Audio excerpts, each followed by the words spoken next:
ဒီကိုရလုံးမဲ့မင်္ဂလာပါဗျာနော်မနေ့ကကျွန်တော်တို့ဒါ Premier League ပြိုင်ပွဲဒါ Premier League ပွဲစဉ်33ကျွန်တော်ဒါ Man City ပွဲနဲ့ကျွန်တော် Liverpool ပွဲကိုရွေးချယ်ပေးခဲ့တယ် Liverpool ပွဲတော့ကျွန်တော်ကိုပေါင်းအပေါ်တော့ရွေးချယ်ပေးခဲ့တယ်ဗျာနော်ဒါ2-1ဆိုတဲ့1-2ဆိုတဲ့ရလနဲ့ကျွန်တော်အနိုင်ရပါတယ်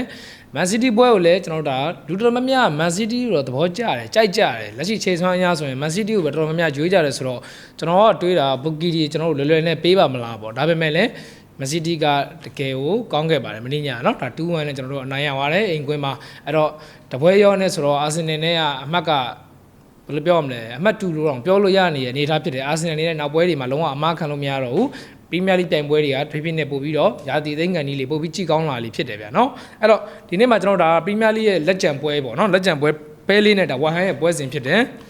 ်ပဲလီနဲ့ဝမ်ဟန်ကလက်ရှိကျွန်တော်တေဘယ်ရဆိုလို့ရှိရင်ပဲလီကတော့ AIA အကြောင်းနဲ့ကျွန်တော် Premier League မှာတန်းဆင်းစရာမလိုတော့ဘူးဒါဇာတ်အလေလဲလောက်မှာ AACC နဲ့နေသွားရုံမရှိတယ်ဝမ်ဟန်ကတော့ကျွန်တော်တို့ဒါရုံးကန်အနေထားဖြစ်တယ်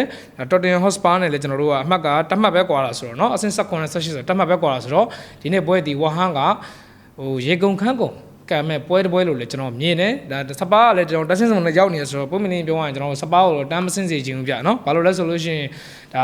Premier League ထဲမှာအသင်းကြီးရှိရဆိုလို့เนาะဒါစပါးတို့ဘာတို့နဲ့မှာဒါပွဲရပိုမြိုင်လာဗျာเนาะဒါဘီလာတို့စပါးတို့เนาะဒီလိုပုံစံမျိုးတွေနဲ့မှာပွဲရပိုမြိုင်လာဆိုတော့စပါးတော့တမ်းမစင်းစေချင်ဘူးဒါပေမဲ့ဒီနေ့ညဝါဆန်းကဘယ်လိုပုံစံမျိုးနဲ့ကျွန်တော်တို့ကံမလဲတော့ဒါတစ်ချက်စောင့်ကြည့်ရမယ်လုံးဝရေကုန်ခန်းကံမိုးတော့များတယ်ဗျာเนาะလက်ရှိတေဘယ်ရဆိုလို့ရှိရင်ဒီနေ့ပေးထားတဲ့ဇီဒန်ကပဲလေးကအဆင့်73မှာရှိတယ်ဝမ်ဟန်ကအဆင့်19မှာရှိရဗျာเนาะပဲလေးကကျွန်တော်တို့ level 15ပြားအရှုံးနဲ့စတင်ထားတယ်ကိုပေါင်းကတော့ကျွန်တော်တို့3လုံးကိုအပြည့်နီးပါးစားနဲ့စတင်ထားတယ်ဗျာเนาะလက်ရှိပေးထားတဲ့ဇီဒန်ရဆိုလို့ရှိရင်တော့ကျွန်တော်တို့အဆင့်73အသင်းက19အသင်းကိုဒီလောက်ပဲပေးရတာဆိုတော့ level 15ပြားရှုံးမပေးရတာဆိုတော့ဇီဒန်ကနည်းနည်းလေးတော့ဟိုပြော့တယ်လို့ပြောလို့မရဘူးပြင်းတယ်လို့ပြောလို့မရဘူးအနေတော်ပဲဒါပေမဲ့ဟိုလက်ရှိကျွန်တော်တို့ hard to hard အရာကျွန်တော်ပြန်ကြည့်ရအောင်ဆိုလို့ရှိရင်လည်းဒါပဲလေးကဒါအတာယာထပုံများတယ်ဗျာနော်ဒါသူ့ရဲ့အိမ်ကွင်းမှာအစနော်အတာယာထများတယ်ဒါပေမဲ့2024တုန်းကဒါအိမ်ကွင်းမှာနောက်ဆုံးတွေ့ဆုံခဲ့တဲ့အိမ်ကွင်းနောက်ဆုံးပွဲမှာတော့ဒါဝက်ဆန်ကနေပြီးတော့ကျွန်တော်တို့ကပဲလေးကို Z2 ဆိုတဲ့ရလနဲ့နိုင်ထားတယ်လက်ရှိပဲလေးကလည်းကျွန်တော်တို့အိမ်ကွင်းကောင်းနေတဲ့အသင်းဖြစ်တယ်ဗျာနော်အိမ်ကွင်းမရှုံးတာတော့တော်တော်ကြာပြီဝူဗာဟန်တန်တို့ဘာလို့ကဝူဗာဟန်တန်နဲ့ပွဲရစပြီးတော့နိုင်ထားတာအိမ်ကွင်းလုံးဝမရှုံးဘူးတရီနဲ့အနိုင်ပဲရှိတယ်အိမ်ကွင်းကိုနော်အဲ့တော့ပဲလေးကလည်းအိမ်ကွင်းကောင်းနေတယ်ဝက်ဆန်ကလည်းအမှတ်လိုနေတယ်ဗျာတန်းမစင်းရဖို့အတွက်အမှတ်လိုနေဆိုတော့ဒီနေ့ပွဲတွေတော်တော်လေးကြီးကောင်းမဲ့ထဲမှာပါတယ်တရေကြနိုင်ကြီးများတယ်ပွဲလို့လည်းကျွန်တော်ကမြင်တယ်ဗျာနော်အဲ့တော့ဝက်ဆန်ကကျွန်တော်နောက်ဆုံး5ပွဲမှာဆိုလို့ရှိရင်3ပွဲတည်ကြပြီးတော့ဗီလာကိုဝေးကွင်းမှာရှုံးတယ်အိမ်ကွင်းမှာဝူဗာဟန်တန်ကို4-0နဲ့နိုင်တယ်ဆိုတော့ဒီနေ့ပွဲဒီတေးကြဖို့တော့ရာဂိုင်လုံးများမယ်လို့ကျွန်တော်ထင်တယ်လက်ရှိပေးထားတဲ့ကိုပေါင်းဈေးနှန်းရဆိုရင်3လုံးကိုကျွန်တော်တို့အပြည့်နီးပါးစားဆိုတော့သူတိုက်ကိုတိုက်နေကျွန်တော်တို့ခန်းစစ်ကလည်းလုံးဝအလျှော့ပြီးမှမဟုတ်ဘူးမနေ့ကအာဆင်နယ်တို့ပွဲလိုမျိုးကြည့်ရမယ်လို့တော့ထင်တယ်အဲ့တော့ဒီနေ့ပွဲကိုကျွန်တော်ကတော့3လုံးအပြည့်နီးပါးစားဆိုတော့ကျွန်တော်ကတော့ကိုကတော့ပေါ်နိုင်ကြတော့များတယ်ဆိုပေမဲ့ကျွန်တော်ကတော့1-1တစ်ပေါက်စီးတစ်ပေါက်ပဲကျွန်တော်မှန်းတယ်ကျွန်တော်ကိုပေါင်းအောက်ကိုပဲကျွန်တော်ကြိုက်တယ်ဗျာနော်ဒါ body ရဆိုလို့ရှိရင်တော့ Watson body ပပလေးတော့ဘောကြတယ်ညီကိုတို့အကြိုက်ဒီမှာဆော့ပါကျွန်တော်ကိုပေါင်းအောင်နဲ့ဝက်ဆန်ဘော်ဒီပပလေးနဲ့ကျွန်တော်ကြိုက်ပါတယ်နောက်ထပ်တစ်ပွဲကကျွန်တော်တို့ဒါစီးရီးပွဲပြနော်ဒါလည်းရေးကြီးရဲ့ပွဲပဲဘာလို့လဲဆိုရင်ကျွန်တော်လက်ချီကဒါအဆင့်16မှာတမ်းမစင်းရဖို့အတွက်ကအပေါ်က Chris Moody နဲ့တမ်းမှတ်ပဲကွာရဲဆိုတော့ဒီနေ့ပွဲကလုံးဝဒါတကယ်ထက်ခုနပုံစံမျိုးပဲအဆင့်ကတိတ်မကွာဘူးကျွန်တော်တို့ဒါဟိုတန်းစင်းစုံနဲ့တန်းစင်းစုံကနည်းနည်းလေးလွတ်မြောက်သွားတယ်အမှတ်ဟသွားတဲ့အသင်းနဲ့ဒီလိုပုံစံမျိုးပဲသွားတာဗျာနော်အဲ့တော့ hard to hard ကြည့်ရမယ်ဆိုလို့ရှိရင်ကျွန်တော်တို့ဒါလက်ချီကအိမ်ကွင်းမှာတော့ဒါဖီယွန်တီနာကိုလွယ်လွယ်ကူကူနိုင်ထားတာတော့မရှိဘူးဗျဖီယွန်တီနာကလည်းကျွန်တော်တို့ဒါပြီးခဲ့တဲ့ပွဲတွေကမှနိုင်ပြီးတော့မှအပေါ်တက်သွားတာပထမကလည်းသူလက်ဒါတိုင်းစင်စုံထဲမှာပဲဖီယွန်တီနာကလည်းเนาะအဲ့တော့ဒီနေ့ပွဲကလည်းဒါခုနကပွဲလိုပုံစံမျိုးဒါကြည့်ကောင်းမဲ့ပွဲတစ်ပွဲဖြစ်တယ်အဲ့တော့လက်ချီကလည်းကျွန်တော်တို့နောက်ဆုံးအိမ်ကွင်းမို့နောက်ဆုံး5ပွဲမှာဆိုလို့ရှိရင်လက်ချီကရလက်တော့စိုးတယ်ဗျဒါပေမဲ့သူတွေ့ခဲ့ရတဲ့ဟာတွေကလည်းအသင်းကြီးတွေကြီးပဲလीဗျာเนาะကျွန်တော်ဒါရှုံးခဲ့တာကနာပိုလီကိုရှုံးတယ်ရိုမာကိုရှုံးတယ်အတ္တလန်တာကိုရှုံးတယ်အဲ့တော့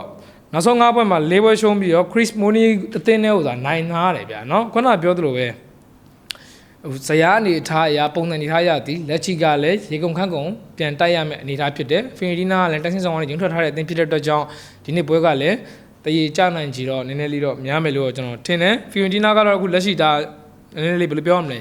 ခြေစွမ်းလေးမှန်ပြီးတော့နည်းနည်းလေးရလက်လေးပြန်ကောင်းလာတယ်ဗျာနော်နည်းနည်းလေး chance ကတော့ Fiorentina ဘက်မှာပုံများတယ်နောက်ဆုံး5ပွဲမှာဆိုရင်ကျွန်တော်တို့ Inter ကိုအိမ်ကွင်းမှာတရေကန်ထားတယ် Fiorentina ကပြီးရင်နောက်3ပွဲနိုင်ပြီးတော့တပွဲသာရှုံးနေထားတယ်ဒါလည်းကျွန်တော် Conference League မှာဒါပဲလေးကိုရှုံးနေထားတာဖြစ်တယ်ဒါပဲလေးကိုရှုံးနေထားပြီးဒုတိယကြောက်မှာတော့ပြန်နိုင်ထားတယ် Lazio ကိုလည်းအိမ်ကွင်းမှာအသင်းကြီးတွေကိုပဲဒါအနိုင်ရထားတဲ့အသင်းဖြစ်တယ်ဗျာနော်အဲ့တော့ဒီနေ့အတွက် chance က Fiorentina ဘက်မှာပုံများတယ်ခုနပြောသလိုကျွန်တော်တို့ table ရကြည့်မယ်ဆိုလို့ရှိရင်လည်းအဆင့်15ကအသင်းကအဆင့်18ကအသင်းကိုကျွန်တော်တို့3မှတ်အဆင့်3ဆင့်လောက်ပဲကွာတာကိုပေးထားတဲ့ဈေးတန်းကနည်းနည်းလေးပြင်းတယ်ဗျာနော် Fiorentina ကနေပြီးတော့ level ပြာ60ရှုံးဂိုးပေါင်းကနှလုံးကို45ပြာရှုံးနဲ့ပေးထားရဆိုတော့ဈေးတန်းကနည်းနည်းလေးပြင်းတဲ့အတွက်ကြောင့်ဒီနေ့ပွဲဒီ Fiorentina ကတ်နိုင်သွားဖို့များမယ်လို့ကျွန်တော်ထင်တယ်ကတ်နိုင်နိုင်မနိုင်အနိုင်ဆုံးတည်ရတော့ရှိရဗျာနော်ကျွန်တော်တော့ level 60လောက်ရင်းပြီးတော့ကျွန်တော်က Fiorentina body ကိုပဲကျွန်တော်ရွေးချယ်ချင်ပါတယ်ဒီနေ့ကျွန်တော်နှစ်ပွဲရွေးချယ်ပေးခဲ့တယ်ဗျာနော်နှစ်ပွဲကဒါတန်းစင်းဆောင်တိုက်ပွဲလို့လည်းပြောလို့ရတယ်လို့တန်းစင်းဆောင်တွေဒါ